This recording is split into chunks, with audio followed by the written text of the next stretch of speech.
The Dance of Dragons, a true telling by Grandmaster Munkin, being a history of the war of Targaryen succession between the Princess Rhaenyra and Aegon, second of his name, that nearly destroyed the realm. The Dance of the Dragons. A stupid name for a Targaryen civil war where my ancestors danced away my birthright. Before the war, House Targaryen counted 18 dragons. By the end, we had 2, and nearly as few Targaryens. We would never be as powerful or as feared again. The dance began, as many dances do, with an old man and a young girl. The queen had failed to produce a son for her king, so he anointed his daughter, the Princess Rhaenyra, as his heir. But years later, the king remarried, and his new wife, Queen Alicent of House Hightower, gave him a son. Feeble and foolish, the old king refused to change the succession. He didn't even see how his court had split into 2 rival camps of blacks and greens, after the dresses that the princess and the queen had worn to some tourney. One night, a servant found the old king had died in his sleep, and ran to inform Queen Alicent. Protocol dictated that the bells would be rung and a raven sent to Dragonstone to summon the heir, Princess Rhaenyra, for her coronation. But Alicent had other plans. Once she saw her dead husband's body, she sealed the room and had the servant thrown into the black cells to ensure his silence.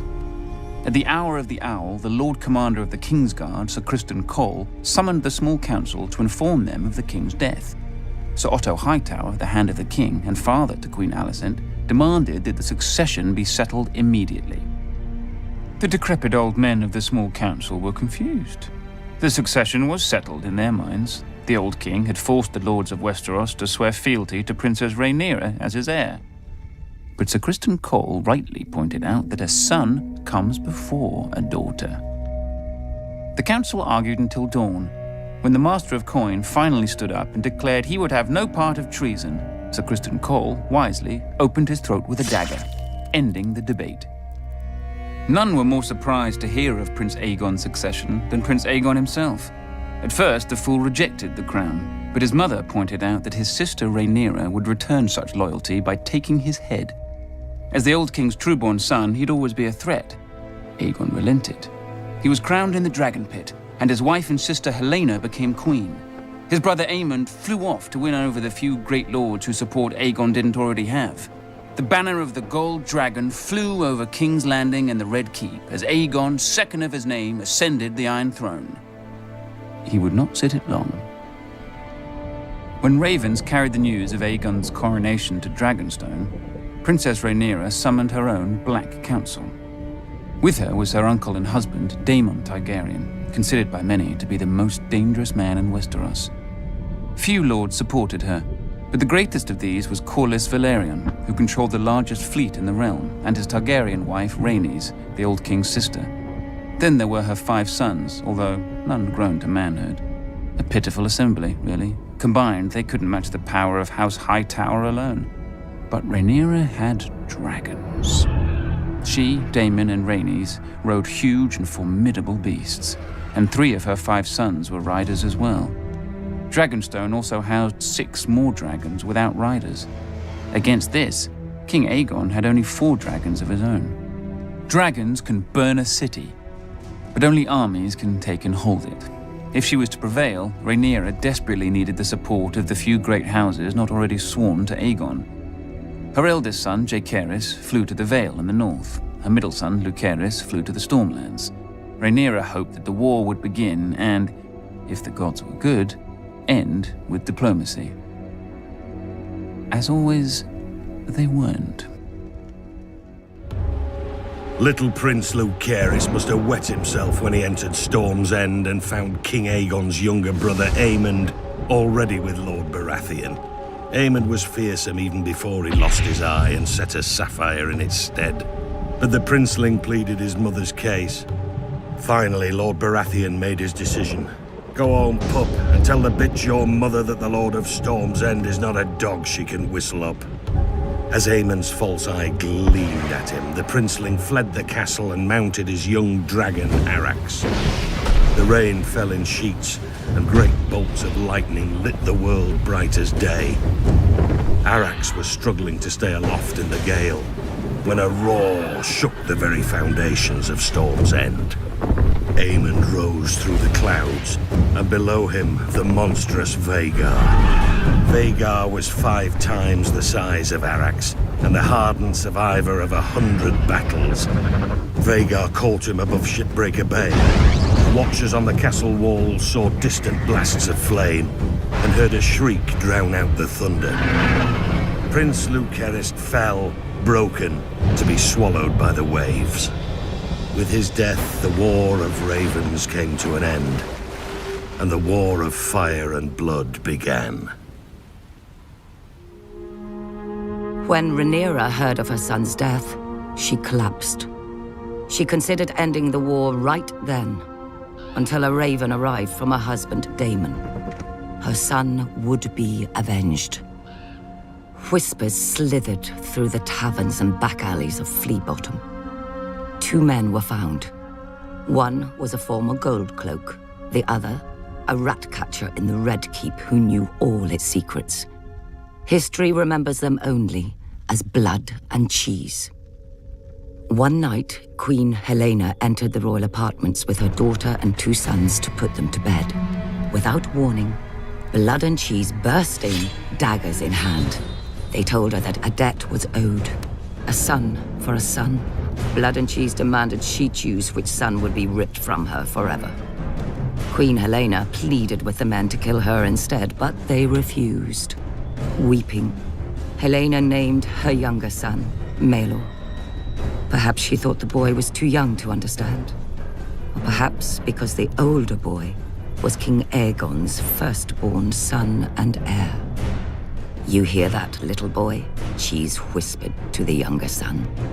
"Your mama wants you dead." Then Blood struck off the older boy's head with a single blow. When the guards burst in, they found Queen Helena still screaming, clasping her dead son's body to her, mad with grief. The blood of their children transformed a dynastic dispute into a war of annihilation. The grief and rage of losing a child could burn down the world.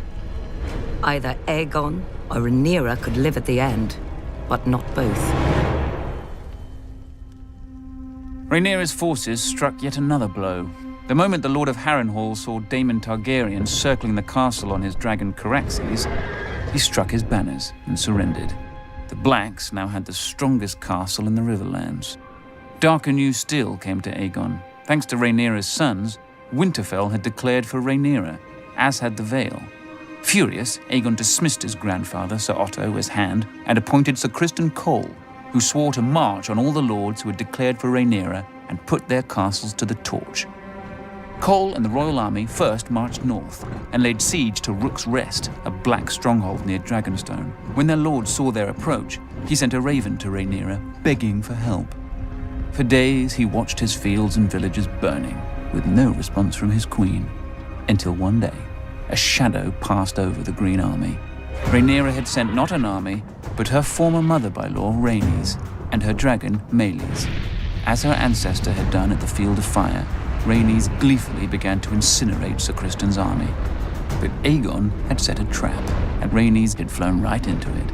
As Rhaenys and Meleys blanketed Sir Criston's troops in dragon flame, 2 other dragons rose into the sky. Aemond on Vhagar, and King Aegon himself on the gleaming Sunfire. To her credit, Rhaenys didn't flee. Dragon fought dragons, and a second sun blossomed in the sky. When the smoke cleared, only Aemond and Vhagar stood uninjured. Sunfire, the most magnificent dragon in the world, had one of its wings almost completely torn from its body. Trapped beneath Sunfire was the king himself, broken and burned so badly in places that his armor had fused onto his flesh. His body survived, but his mind was given over to milk of the poppy. Meleys had been torn to shreds, and her rider, Rhaenys, was a pile of ash. Panicked by the defeat, Rhaenyra shipped her 2 youngest sons across the narrow sea for their protection, only for her youngest to return days later, clinging to the neck of his wounded and dying dragon. He and his brother had been set upon by an enemy fleet just off Dragonstone. Defying his mother's command, Rhaenyra's eldest son and heir, Jaehaerys, mounted his dragon Vermax and flew to rescue his other brother and punish the enemy fleet. But the foolish boy let Vermax be hooked like a trout and dragged into the sea, where he soaked up even more arrows than seawater. His brother disappeared over the horizon or beneath the waves. No one could say for sure. With the loss of 4 dragons, Rhaenyra's only advantage was fading. Luckily for her, over the centuries, House Targaryen had spilled more than blood on Dragonstone. She promised gold and title to any of the Targaryen bastards who could tame the 6 unclaimed dragons on the island. These bastards were called the Dragon Seeds, though most were called Supper. And perhaps the dragons were eventually sated, or bored, but 4 of them accepted riders and were enlisted in Rhaenyra's cause. After Rook's Rest, Aemond One-Eye took command of the Greens from his crippled and poppy-addled brother. Aemond was the blood of the dragon, and dragons don't cower behind city walls. He marched the king's army north to take back Harrenhal from Rhaenyra's husband, Daemon. But when he and Criston Cole reached the castle, they found the gates open, with Daemon and all his men gone. That night they feasted their victory. Daemon had fled rather than face their wrath. But Daemon was more snake than dragon. As Aemond marched north, he'd flown Caraxes south, slithering past the Green Army over the waters of the God's Eye. One day, King's Landing looked up and saw 2 dragons circling their foul city. Daemon and Rhaenyra had come for her throne, for the city was defenseless. Aemond had taken the king's army from the city, and worse, he'd taken his dragon, Vhagar. Seeing that resistance was hopeless, the small council surrendered the city, the Queen Mother Alicent, and the broken Queen Helena. But not King Aegon. Somehow, despite his wounds and delirium, he had vanished from the city. And so Queen Rhaenyra climbed the steps and seated herself on the Iron Throne. Legend has it that as she left the hall later, blood trickled down her legs and hands, proving the Iron Throne had spurned her. Nonsense. It's a chair made of steel blades. Rhaenyra had wanted it all her life and had sacrificed 2 sons for it. She likely gripped the damn thing too tight. When Aemond realized that his arrogance had cost him the capital, he mounted Vhagar in a black rage and rained fire onto every village and castle he suspected of disloyalty. Abandoned by Aemond, Sir Criston marched the royal army back to King's Landing, intent on recapturing the city himself. Instead, he was trapped and cut to pieces by the Riverlords, who had sworn to support Rhaenyra's claim. When a new army of Green Loyalists marched up from the Reach and laid siege to the city of Tumbleton, Rhaenyra sent 2 of her Dragon Seeds to lay waste to them. Instead, the Dragon Seeds proved their bastard nature and betrayed her. They burned the city, and all the Black forces garrisoned within. Lucky for her, they didn't turn towards King's Landing, but whored and drank in the ruins with the Greens, who were victorious and somewhat confused. Rhaenyra now mistrusted all the Dragon Seeds, including the girl who rode with her husband Daemon, hunting Aemond in the Riverlands. She ordered the girl's head be sent to her, but there was a complication. As well as her dragon, the girl had taken to riding Daemon. When Daemon received the queen's order, he proclaimed it a queen's words and a whore's work. He sent the girl away at dawn, watching her and her dragon vanish into the morning mists. Then Daemon sent a challenge to his nephew Aemond and flew to Harrenhal, alone, to wait. 14 days later, a shadow blacker than any passing cloud swept over Harrenhal. Vhagar had come at last, and on her back rode one-eyed Prince Aemond. He mocked Daemon for facing him alone. "You have lived too long, uncle." And Daemon replied, "On that much, we agree." Then the old prince climbed stiffly onto the back of his dragon Caraxes, but neglected to fasten the chains that secured rider to saddle. The sun was close to setting when, as one, the 2 dragons leapt into the sky. Daemon took Caraxes up swiftly until they disappeared into a bank of clouds. Vhagar, older and slower, ascended more gradually. Up and up Vhagar soared, searching for Caraxes. Sudden as a thunderbolt, a shrieking Caraxes dove upon Vhagar. Locked together, the dragons stumbled toward the lake. Caraxes' jaws closed about Vhagar's neck, but Vhagar raked open Caraxes' belly, and her teeth ripped off a wing. The lake rushed up with terrible speed. Then Daemon Targaryen, who had never fastened his riding chains, stood in his saddle. He leapt from his dragon to Aemon's, and in his hand was Dark Sister, the Valyrian sword of Aegon's sister queen Visenya. As Aemon One Eye looked up in terror, Daemon ripped off his nephew's helm and drove the sword down into his one remaining eye so hard the point came out the back of the young prince's throat. Half a heartbeat later, the dragons struck the lake, sending up a gout of water so high that it was said to have been as tall as Harrenhal's great tower. The lake boiled with dragon blood, and then was still. Daemon Targaryen was 49 at his death. Prince Aemond had only turned 20. Vhagar, the greatest of the Targaryen dragons, had counted 181 years. Thus passed the last living creature from the days of Aegon's conquest. Back in King's Landing, Queen Rhaenyra didn't have much time to grieve for her stupid husband. The mad former queen Helaena flung herself from a balcony to be impaled upon the iron spikes lining the moat of Maegor's holdfast. That night, the city rose in riot against Rhaenyra, demanding justice for Queen Helaena and her murdered son, among other foolish peasant fantasies. In the midst of this chaos, a one-handed fool called the Shepherd began to rant against dragons. Not just the ones of the enemy, but all dragons everywhere.